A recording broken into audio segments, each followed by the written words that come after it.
یہ حجر اسود، مسلمان کہتے ہیں کہ مورتی پوجا پتھر کو پوجنا حرام ہے، تو آپ لوگ حجر اسود کو پوجتے ہیں، وہ کیوں نہیں حرام ہے؟ اور دوسرا سوال کہ یہ حجر اسود انہوں کہتے ہیں کہ شنکر کی مورتی ہم کہتے ہیں آسمان سے ہے، یہ کہتے ہیں، اس میں کوئی تاریخ کی بات ہے ہی نہیں۔ اگر وہ کہتے ہیں تو کیوں نہیں مسلمان بنتے آپ؟ اگر آپ مانتے ہیں شنکر کی مورتی مسلمان بن جاؤ، کون روک رہا آپ کو؟ حکمت کا جواب ہے یہ ہے کیا کوئی؟ یہ تو خالی پھینکنے کی بات ہے، کوئی بھی کچھ بھی کہہ دیتا ہے، مان لینا ضروری نہیں، لیکن حکمت ہے کہ ٹرن دا ٹیبلز اوور، بازی پلٹ لو۔ اگر آپ کہتے ہیں شنکر کی مورتی اور وہ ہے تو آپ مسلمان کیوں نہیں بن جاتے؟ لیکن یہ حقیقت بات نہیں ہے۔ حدیث میں آتا ہے کہ وہ پتھر آسمان سے، وہ مانے یا نہ مانے، مین سوال یہ ہے کہ جب اسلام بت پرستی کے خلاف ہے تو ہم حجر اسود کو ہم سجدہ کرتے ہیں، ہم حجر اسود کو ہی پوچھتے، تو آپ اور ہم میں فرق کیا ہے؟ اس کا جواب ہے کہ حجر اسود، کعبہ، کوئی بھی مسلمان کعبہ کی عبادت نہیں کرتا ہے، کعبہ کو نہیں پوچھتا ہے، حجر اسود کو نہیں پوچھتا ہے۔ کعبہ، حجر اسود ہمارے لیے قبلہ ہے۔ قبلہ کے معنی ڈائریکشن، قبلہ ہے۔ اور ہم مسلمان ہمیشہ کانگریگیشن، ایکتا میں مانتے ہیں، اور قرآن مجید کی آیت ہے کہ اب جہاں بھی ہے قبلہ کی طرف رخ کر کے نماز پڑھو۔ سورہ بقرہ کی آیت ہے۔ مثال کے طور پہ آج اگر ہم کو نماز پڑھنے کا ہے تو ایک شخص کہیں گا کہ ہم پورب کی طرف فیس کریں گے، ایک کہیں گا دکشن کی طرف، ایک کہیں گا نارتھ، ساؤتھ، ایسٹ، ویسٹ، کس طرف ہم دیکھ کے نماز پڑھے۔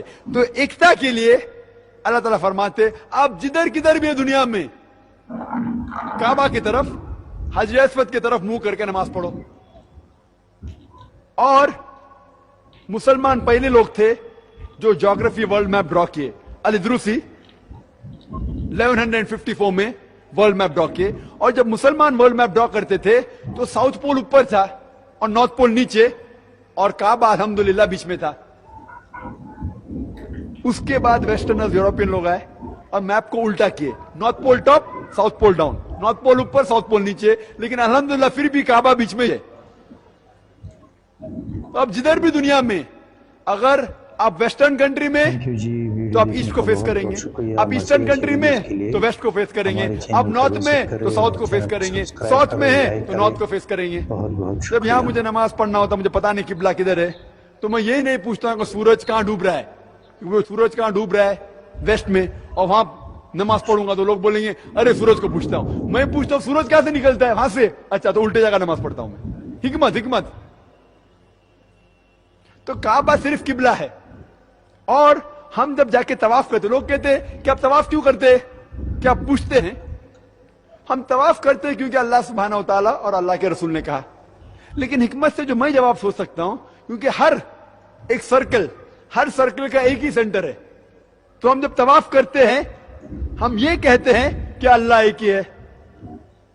ہم جب طواف کرتے ہیں، سرکم ایمبولیشن راؤنڈ دا کعبہ طواف کرتے ہیں، ہر سرکل کا ایک ہی سینٹر ہے، تو طواف کرتے ہو ہم یہ قبول کرتے ہیں کہ اللہ ایک ہی ہے۔ اور جو جواب جہاں پتھر کو چومنے کی بات ہے، حضرت عمر میں اللہ بھی پلیز وتھ ہم جو ان نے کہا، جو ذکر ہے، وہ جواب کافی ہے ایک غیر مسلمان کو جواب دینے کے لیے۔ اور ذکر ہے صحیح بخاری میں، Sahih Bukhari volume number 2 in the book of حج چیپٹر نمبر 56۔ حضرت عمر میں اللہ بھی پلیز وتھ ہم، وہ کہتے ہیں کہ یہ کالا پتھر، حجر اسود کو دیکھتے ہوئے کہتے ہیں یہ کالا پتھر مجھے کوئی نقصان بھی نہیں پہنچا سکتا ہے، کوئی فائدہ بھی نہیں پہنچا سکتا ہے، کیونکہ میرے نبی رسول اللہ صلی اللہ علیہ وسلم نے چوما، اس لیے میں چوم رہا ہوں۔ یہ کالا پتھر مجھے کوئی فائدہ بھی نہیں پہنچا سکتا ہے، نقصان بھی نہیں پہنچا سکتا ہے۔ یہ الفاظ حضرت عمر رضی اللہ عنہ کے کافی ہے کہنے کے لیے کہ ہم پتھر کو نہیں پوچھتے۔ اس کے آگے میں اور ایک جواب دیتا ہوں کہ محمد صلی اللہ علیہ وسلم کے وقت، صحابہ کے دور، کئی صحابہ کعبہ پہ چڑھ کے اذان دیتے تھے۔